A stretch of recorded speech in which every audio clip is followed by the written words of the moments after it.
Ini adalah kasus pada 12-13 minggu, di mana apabila kita sejenak melihat dan kita tahu kondisi yang normal, baru melihat saja ini kita sudah tahu ini adalah suatu kondisi yang mengalami kecatatan bawaan. Jadi bayinya ini bengkak dan tubuhnya ini terisi oleh cairan, jadi namanya adalah hidrops fetalis dengan higroma kistik. Higroma itu artinya penebalan pada daerah tengkuk lehernya berkista-kista.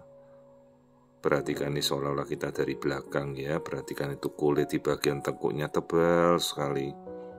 Dan badan si bayi ini bengkak seperti ya dipenuhi oleh air, jadi bayinya ini bengkak terisi cairan, menggelembung begitu.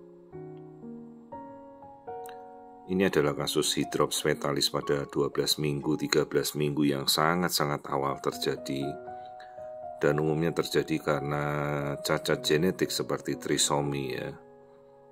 Ini namanya higroma kistik, struktur di belakang leher, tengkuknya tebal sekali. Berkaitan biasanya dengan trisomi 21 atau Down syndrome, ada juga kondisi monosomi X atau X0, Turner syndrome juga bisa. Nah, faktor-faktor yang lain misalnya bayi bengkak itu karena ketidakcocokan golongan darah, thalassemia juga bisa, rhesus faktor juga bisa. Kemudian faktor dari infeksi yang masuk ke tubuh ibu juga bisa. Jadi infeksi parasit, tokso, rubella, virus itu bisa menyebabkan kondisi ini ya, tapi biasanya kondisi yang parah seperti ini diakibatkan oleh kelainan genetik seperti Down syndrome. Sekalipun tidak merubah kondisi lagi, karena ini tidak mungkin kita rubah ya, biasanya kondisinya sudah berakhir dengan kematian janin di dalam rahim atau intrauterine fetal death pada sekitar bulan ke-5, bulan ke-4. Tapi kadang kita juga tetap anjurkan periksalah genetika dari bayinya. Jadi dengan teknologi NIPT, non-invasive prenatal test, kita bisa tahu apakah bayi ini membawa suatu kelainan genetik atau tidak. Karena perulangan yang terjadi bisa sekitar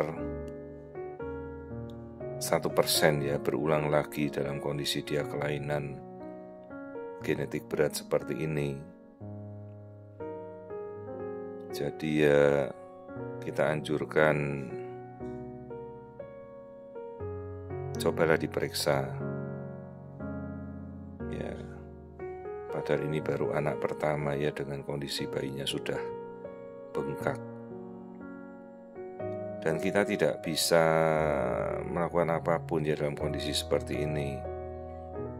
Kadang kalau bayinya baru terjadi pada bulan-bulan terakhir, kita bisa melakukan transfusi, menukar darahnya dengan darah yang baru. Tapi kalau sudah terlalu awal, 12 minggu, kondisinya sudah separah ini ya, kemungkinan tidak bisa bertahan ya. Jantungnya biasanya berat sekali bebannya.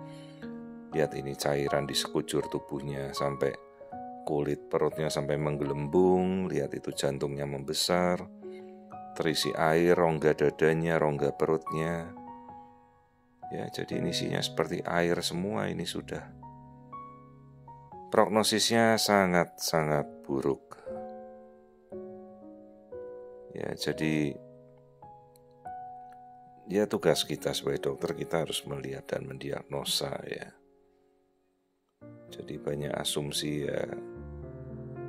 Ya kita berharap ada suatu kondisi yang membaik, mungkin ada mukjizat ya, kita percaya. Tapi inilah tugas kita untuk mengetahui sejak awal bahwa kondisi ini kondisi yang fatal, dan kita mengedukasi orang tuanya supaya mereka juga mengerti ya. Karena dalam kondisi seperti ini biasa bulan-bulan berikutnya, andai bayi ini bertahan, biasanya si ibu akan terkena namanya mirror syndrome. Jadi ibunya akan bengkak juga, Karena bayinya sudah tidak bisa memompa darah, ibunya memompa bolak-balik, jadinya akan kembali ke aliran darah ibunya. Jadi ibunya bisa preeklamsi. Ya, ini cairan semua di dalam tubuh bayi.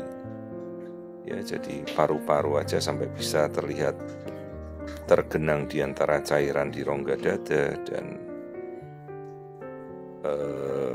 lihat ini bagian kulit lehernya tebal sekali, berkantung-kantung begitu.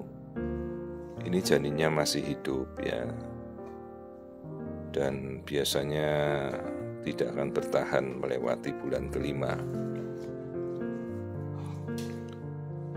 Ya, kondisi ini namanya hidrops fetalis, jadi seperti ada kista bersekat-sekat di belakang lehernya dengan bagian tubuhnya bengkak. Umumnya berkaitan dengan Down syndrome atau trisomi 21. Bisa juga Turner syndrome atau monosomi X. Ya, kita coba lihat dan amati keseluruhan kembali. Coba kita lihat bayi yang bengkak ini ya. Badannya jadi bengkak semua. Lihat itu bagian kulit lehernya sampai menggelembung ke belakang, menggelambir tebal sekali. Silakan coba dicari di Google, kan banyak ya, Google image bayi hidrofetalis yang kemudian terlahir cacat ya, badannya bengkak sekali terisi air. Dan ini tulang hidungnya flat, terlihat flat nose, hidungnya kesannya pesek ya, masuk ke dalam, tidak terbentuk tulang hidung. Jadi dalam kondisi seperti ini, meskipun kita kadang sudah cek genetika ya, tetap tidak bisa merubah keadaan apapun. Ini sudah kondisi yang buruk.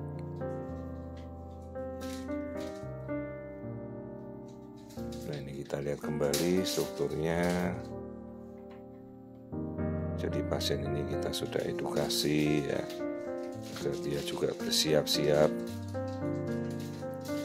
Jadi apa yang menjadi pilihan dari orang tuanya juga jangan sampai kita membahayakan si ibu. Karena begitu bayi ini bengkak, si ibu juga nanti terancam reaksi baliknya ya, namanya mirror syndrome. Ibunya bisa preeklamsi berat, bisa kehilangan protein, jadi dia bisa bengkak juga. Dan apabila itu sudah terjadi, ya memang itu sudah indikasi untuk kita segera menghentikan kehamilan, karena bisa mengancam nyawa si ibu ya kalau sudah terjadi preeklamsi berat. Biasanya masuk bulan kelima sekitar 20 minggu. Ini baru minggu ke-12 ya, kondisi bayinya sudah bengkak semua, terisi cairan. Kasus-kasus seperti ini banyak sekali terjadi ya, dan kita tidak bisa sampai pasti tahu. Banyak sekali faktor yang dialami pada kondisi ini. Ternyata akibat kelainan genetik, virus, bakteri, ketidakcocokan darah, talasemia, itu bisa berakibat fatal seperti ini. Ya, setelah kita sampaikan ya, kita berikan kesempatan pada ibunya kan untuk berdiskusi dan memeriksakan genetik, sambil dia juga persiapan kalau suatu waktu bayinya tidak bertahan ya, karena prognosisnya sudah sangat-sangat buruk dalam kondisi seperti ini. Umumnya memasuki bulan kelima, sebentar lagi ya dia sudah tidak akan bertahan. Ini sudah 5,9 cm setara 12-13 minggu.